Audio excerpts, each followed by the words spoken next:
very light weight. You know, some people think that it's too large to take the crock.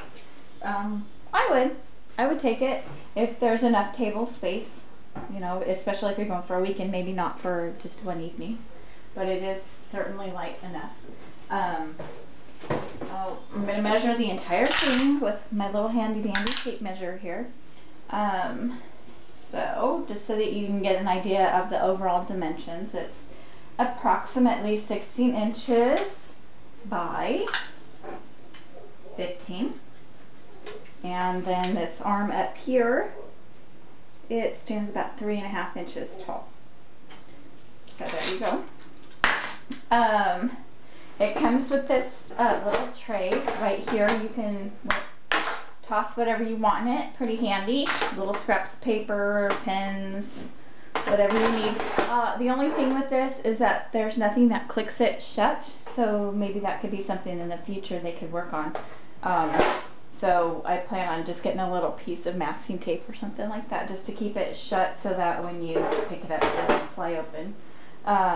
This right here, this is the light, and when I received mine in the mail there's this crack right here. You know, when you pay, I got in on the friends and family price for I think it was $49, I think is what it was.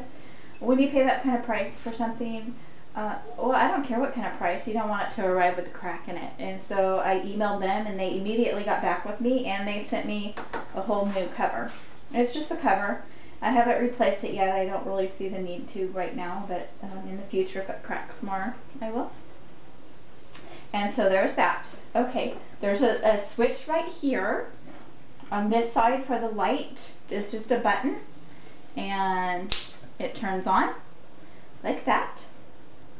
And this is handy for lighter paper or cardstock. It's not going to work well with, you know, the dark colors like the navies and the browns and the blacks and stuff like that.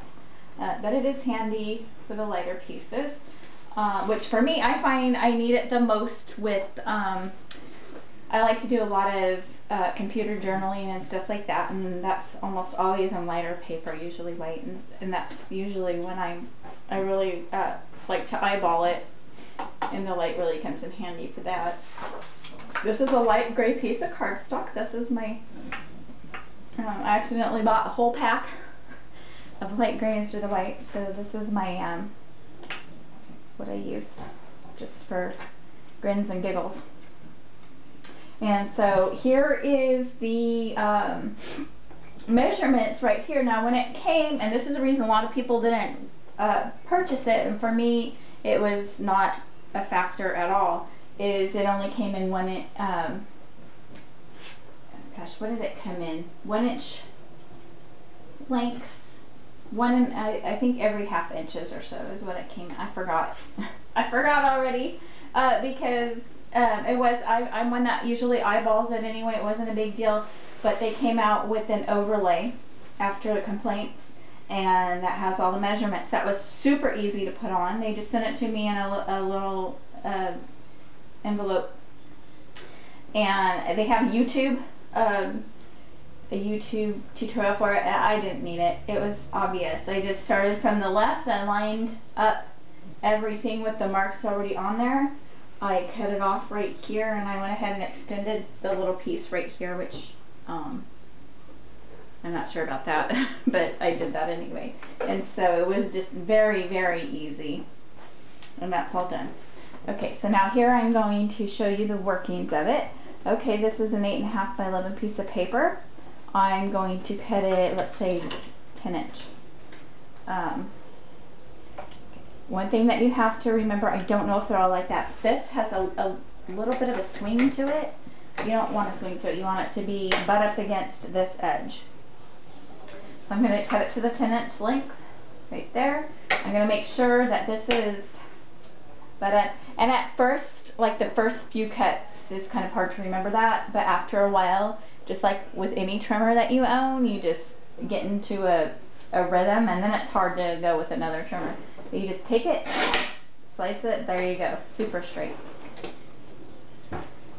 And let's cut it to 9.5 inches. Okay, people want to know if it cuts backwards, same thing, make sure that's straight. There you go.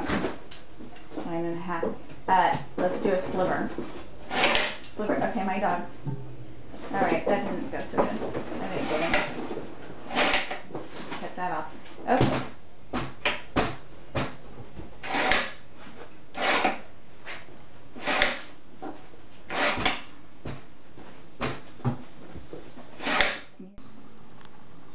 Okay, so real quick, I just want to show you up close what the ruler adhesive looked like. I think they did a really good job. It was a really good solution for those cutters that they had already made. Also, here's the light on the side. So it gives off a nice glow there.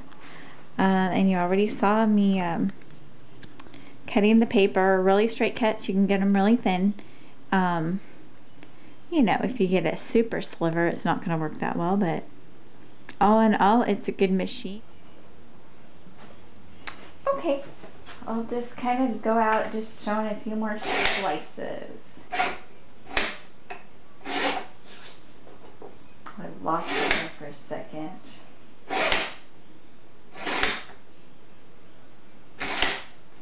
Oops. Oh, see there? I didn't have it butt up against the edge. It was hard at first to get used to not pressing down on it like I did my old one, but after several cuts it goes away. Also, some people were concerned about the edges being a little rough, and the more you cut, the less that's a concern. There you go. All in all, I give it a 2 thumbs up. Good product.